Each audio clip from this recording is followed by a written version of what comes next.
Hey guys, grow the farm up. We're cruising late tonight. Let's stare out the front of the windshield and talk a little bit about what's being called a trade war and the mythology behind it, and the United States Department of Agriculture and the truth behind the budget. No, truth's probably not a great word. Everybody's preaching they got the truth today. I guess let me just tell you what I know. How about that? A guy sitting in a tractor in the middle of nowhere.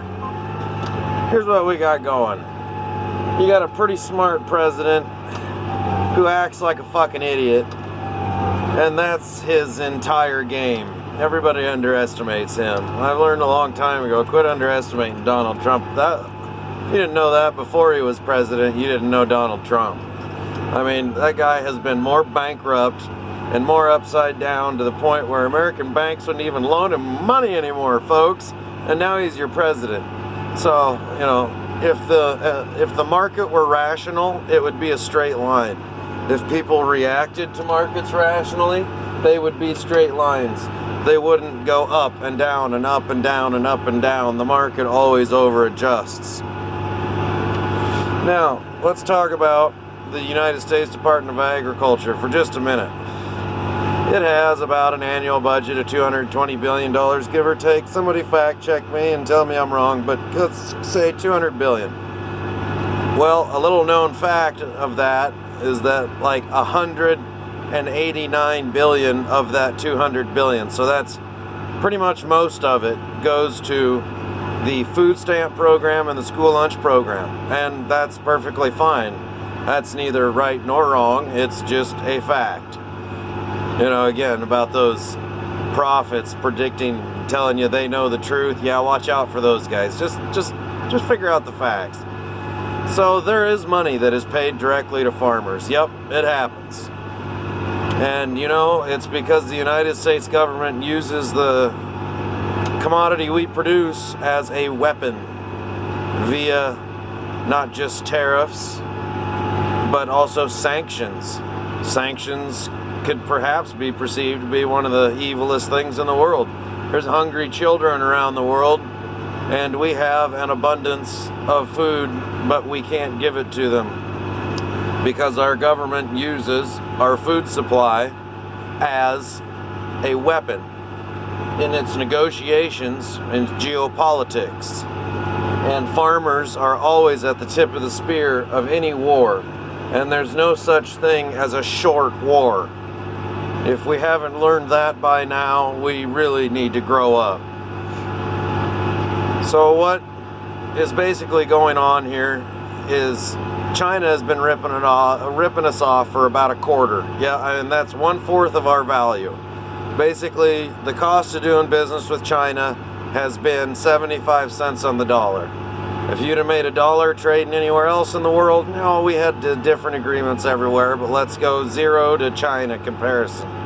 Okay, to the cost of doing business with China, it was 75 cents on the dollar, and the Chinese government, the Chinese Communist government, got the 25%. So they have been raking in American dollars. Why do you think they're buying so much American debt? They don't know what to do with all the American money. So they're buying our freaking debt from us. And actually, it puts America at the most advantageous position possible, which is one of the interesting parts about Wall Street banking these days. Only at Wall Street can you figure out how to make a loss a win. And that's the brilliance and also the danger of Wall Street. So now China holds our debt, and now that they hold a significant amount enough of debt, and we actually have a president with a pear between his legs, he's saying, you know what, we're going to negotiate. And to do business with America and China, instead of 75 cents on the dollar, we want $1 on the dollar. And Trump is a deal maker. I'm a deal maker. I know how to make a deal. You know what? We'll settle at 87 cents on the dollar, China.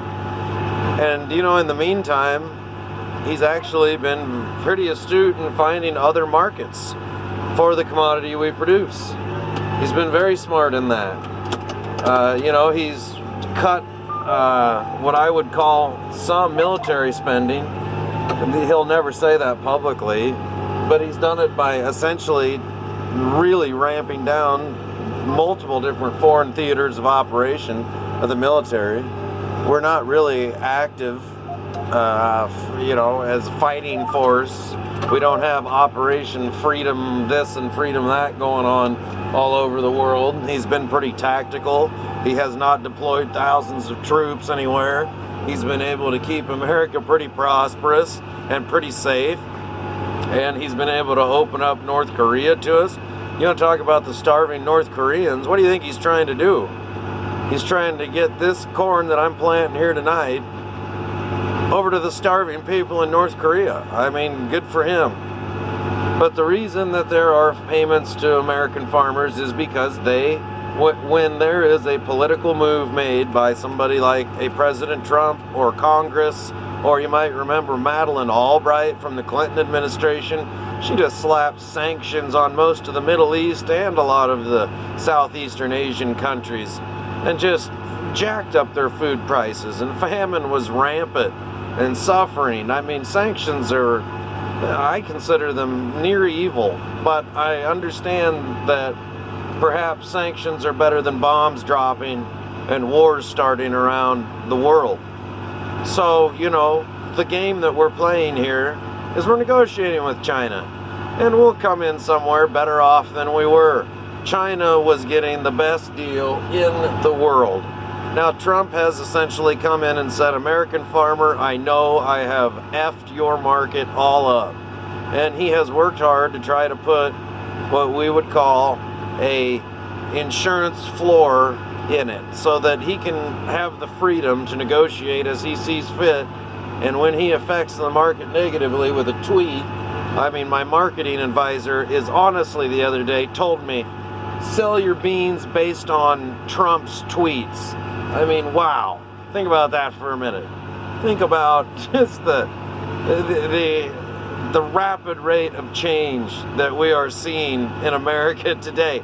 That a president can tweet and move a market 30 cents. That's too much power for one man, and I think even Trump knows that. That's why he kind of acts the buffoon part sometimes. He needs people to underestimate him, and China's underestimated him. And what I have to say to our president, as an American farmer, because there's a lot of American farmers that you're falling out of faith with, buddy. I don't know what else to tell you, but I see the bigger picture. I understand you've got bigger fish to fry and larger problems, and I know exactly what you're doing. And if you do it right, my children will be better off. Settle for if you can get 92 cents on the dollar, Trump, you're pretty good. Instead of 75 cents on the dollar as it is now, you go get America 92 cents on the dollar with China in its trade difference. Settle at that, and let's start moving our beans back into them. And then all of a sudden the markets will readjust to, probably a third higher than they are right now. And the American farmer will be able to finally profitably produce again and sell into markets all around the world equitably. And that is what President Trump is trying to accomplish. It is not a war. It is in fact the opposite of a war. It is a peace strategy. And it is a way to equitably sell the products that America creates, all different products, factory products, every different type of product, including commodities, oil, everything. We're going to get a little equity back in that trade. And that's going to help guys like me grow our farms up and continue to pursue our dreams. That's going to help America out in the long term. And as you see these weeds in front of me, don't be alarmed. They were sprayed yesterday. As I said, you have to be an alchemist. Let a few weeds grow, guys, and then spray them. You can't afford to farm right now and keep everything spotless and spend Cadillac money on your crop because there is such an inequity. And so, if you know what you're doing spraying, let a few weeds grow. You can kill them. They're not going to hurt your yield early in the year, but that's besides the point. We need to get back to the point where we can afford to spray and we can afford to grow clean crops with equitable trade and really an elimination of what I would call the evil sanctions. Let's starve hungry kids. Let's feed them. Let's feed them. Let's grow the farm up. Let's grow the world up. And you know what, everybody? Let's grow the fuck up about it. Give our president a minute to work this out. I got your back, Trump.